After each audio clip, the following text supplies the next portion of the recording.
स्वागत है दोस्तों मेरे इस YouTube चैनल पे। आज हम फिर आपके साथ उपस्थित हैं एक नए नोटिफिकेशन के साथ। और आज का जो नोटिफिकेशन हमारा जो आया हुआ है, आप देख सकते हैं यूनियन पब्लिक सर्विस कमीशन की तरफ से आया हुआ है। तो चलिए देखते हैं पूरी डिटेल में किस नोटिफिकेशन में क्या है और कितने सीटें हैं, क्या एलिजिबिलिटी है, सारी चीज़ें हम इसको देखते हैं। तो सिंपल सा है, हमने गूगल में क्या है यूपीएससी लिखा है, तो कुछ ये हमारा क्या है लिंक हमारा क्या है ये आएगा हमारा पहले ही ऑप्शन पे यूनियन पब्लिक सर्विस कमीशन। ठीक है, अब इस वाले हम दूसरे वाले में जाएंगे, रिक्वायरमेंट एडवर्टाइजमेंट वाले सेक्शन में हम जाते हैं।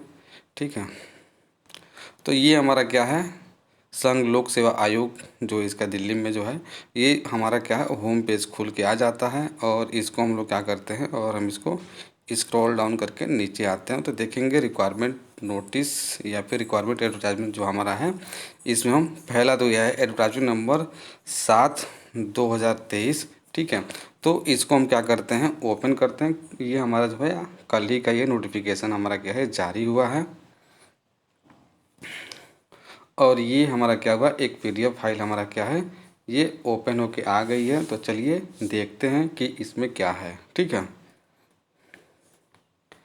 तो ये देख रहे हैं advertisement number 7/2023 union public service commission invite online requirement application, जिसको ओरा बोलते हैं, for requirement by selection to the following post. ठीक है, तो इस एडवर्टाइजमेंट जो है हमारा देखेंगे, नंबर 1 दिया है vacancy number 1 vacancy of post of research officer का दिया हुआ है। ठीक है, दूसरा वैकेंसी दिया है 1 वैकेंसी दिया है, किसके लिए दिया है रिसर्च ऑफिसर योगा के लिए दिया हुआ है।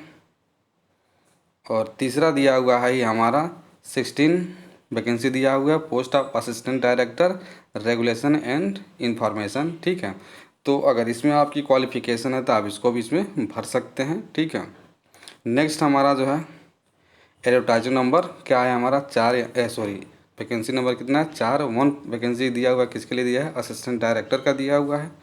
और ये वैकेंसी नंबर 5 14 8 वैकेंसी दिया हुआ है, किसके लिए दिया हुआ public prosecutor in central bureau of investigation. ठीक है, तो इसमें भी आपकी एलिजिबिलिटी है, तो आप इसमें भी अपना क्या है देख सकते हैं। यहाँ पर देख लेते हैं, देखिए इसेंशियल डिग्री यहाँ पर क्या लिखा हुआ है डिग्री इन लॉ में होना चाहिए, degree in law of recognise university. अगर आपका लॉ बैकग्राउंड से आप हैं तो आप इसमें क्या है अप्लाई कर सकते हैं। ठीक है, लेकिन आगे हमको चलना है अपना जो है, चूँकि हम लोग सिविल इंजीनियरिंग बैकग्राउंड से हैं तो हम लोग इसको देखते हैं वैकेंसी नंबर 6 में देखते हैं। वैकेंसी नंबर यहाँ पर दिया हुआ है 230 40 70 65 और 08। इसमें देखिए 58 वैकेंसी दिया हुआ है। 58 वैकेंसी दिया हुआ है, किसके लिए दिया हुआ है जूनियर इंजीनियर के लिए दिया हुआ है, सिविल दिया है state insurance corporation ministry of labour and employment. इसमें देखेंगे कितना 10 सीटें दिया हुआ है, एससी का एसटी का 4 दिया हुआ है, ओबीसी का 13 और ईवीएस का दिया है 5, यूआर का दिया है कितना 26 और पीडब्ल्यूडी का दिया हुआ कितना 03 दिया है। तो मतलब देख सकते हैं काफ़ी अच्छी पोस्ट है।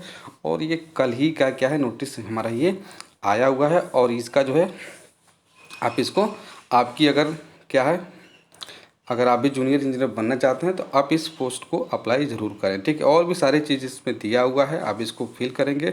मेन है यहाँ पर इसेंशियल क्वालिफिकेशन क्या है इस पोस्ट के लिए, जूनियर इंजीनियर के लिए बीटेक और क्या ये डिप्लोमा डिग्री दोनों के लिए अप्लीकेबल है कि नहीं है, उसके लिए चलिए आगे देखते हैं। ठीक है, तो ये देखिए हमारा क्या है हम आ जाते हैं यहाँ पर इसेंशियल एज की बात करेंगे तो यहाँ पर देखेंगे यहाँ पर पे स्केल दिया 6 दिया हुआ है। और ये जो हमारा 7 पे कमीशन उसी पे ये लागू होगा। एज हमारा कितना 30 ईयर दिया हुआ है। इसेंशियल क्वालिफिकेशन देखेंगे कितना दिया है डिग्री और diploma in civil engineering from a recognised university और इंस्टीट्यूट। ठीक है, तो कहने का मतलब अगर आपके पास क्या है बीटेक किए हों या फिर आप डिप्लोमा किए हैं तो दोनों क्या हैं इस पोस्ट के लिए अप्लीकेबल हैं, आप अप्लाई कर सकते हैं। ठीक है, तो ये हमारा मोस्ट इम्पॉर्टेंट था, दोनों जूनियर इंजीनियर के लिए अप्लाई इसमें कर सकते हैं। ठीक है, उसके बाद से देखेंगे वैकेंसी नंबर 7 है। यहाँ पर देखेंगे अगर आप 20 वैकेंसी दिया हुआ है, किसके लिए दिया जूनियर इंजीनियर इलेक्ट्रिकल के लिए दिया हुआ है। अगर आप इलेक्ट्रिकल बैकग्राउंड से हैं तो इसके लिए भी आप इसको अप्लाई कर सकते हैं।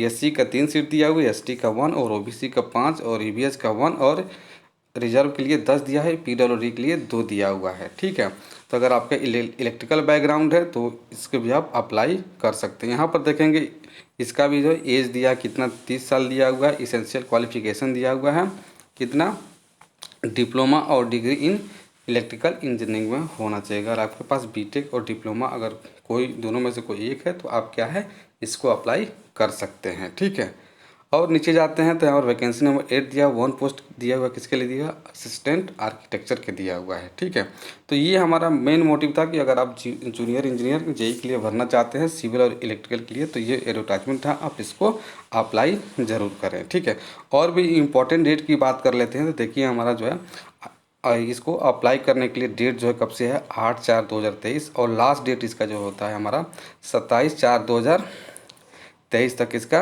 दिया हुआ है। और कम्प्लीटली इसका प्रिंट आउट लेने का जो डेट है हमारा कितना है, ये 28/4/2023 तक दिया हुआ है। ठीक है, तो ये डेट जरूर देखें आप, लास्ट डेट इसका 27 अप्रैल तक ही है इसको। ठीक है, और भी कुछ चीज़ें दिया हुआ, अगर आप पर्सन विथ बेंचमार्क डिसेबिलिटी दिया हुआ है तो और भी नीचे देख लेते हैं जो मेन है। यहाँ पर देखेंगे जनरल इंस्ट्रक्शन दिया हुआ है, सिटीजनशिप क्या क्या चीज़ें हैं, एज लिमिट की बात यहाँ पर कही गई है, मिनिमम इसेंशियल क्वालिफिकेशन जो आपको वहाँ पर बताएं वही सारी चीज़ें हैं।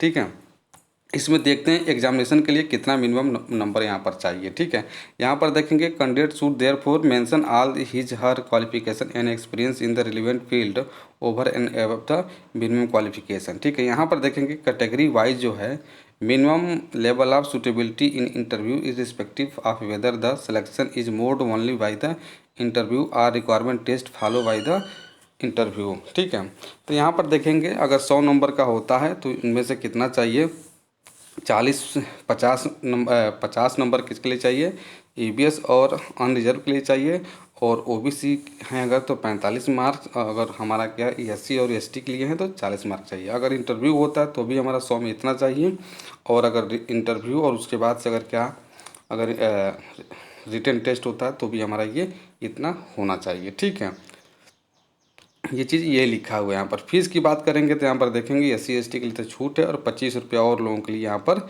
देना पड़ेगा। ठीक है, कंसेशन एंड रिलैक्सेशन के लिए यहाँ पर बात कही गई है।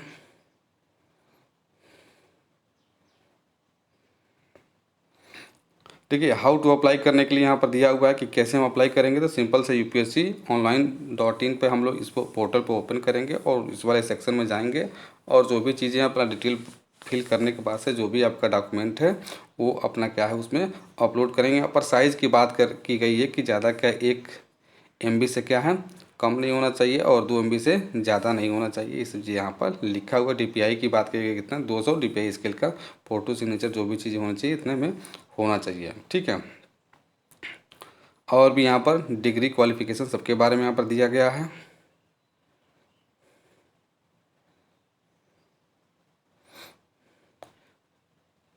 यहाँ पर अगर इंटरव्यू होता है तो वहाँ पर डॉक्यूमेंट सर्टिफिकेट जो भी आप वहाँ पर अप्लाई भरे हुए हैं ऑनलाइन एप्लीकेशन में सब कुछ वहाँ पर क्या है फिजिकली आपको वहाँ पर दिखाना पड़ेगा। ठीक है, ये सारी चीज़ें हैं, एक बार आप भरने जा रहे हैं तो एक बार इसको देख लें, उसके बाद से फिर आप क्या करें इसको अप्लाई करें।